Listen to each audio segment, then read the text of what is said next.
बघितला अभ्यास नाही ते सोनू थँक्यू. अगं माझ्या लक्षातच नाही आलं की गावाकडे लक्ष देण्याच्या नादात घरचा माणूसच शिकायचं राहून गेलं. मागल्या पिढीनं केलेली चूक पुढल्या पिढीनं सुधारली.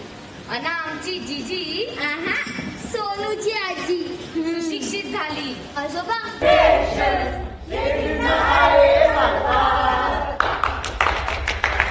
किती दिवसांनी जाणीवा झाल्यामुळे डोळ्यातून आसू आली आणि ताणामुळे नाही. किती बरं वाटतंय. थँक्यू. स्क्रीन सोडून स्क्रीनशी बोलू लागल्या. कवताच्या पार्टीवरला स्विगी झोमॅटो मात्र झाले चवीचे गैरी.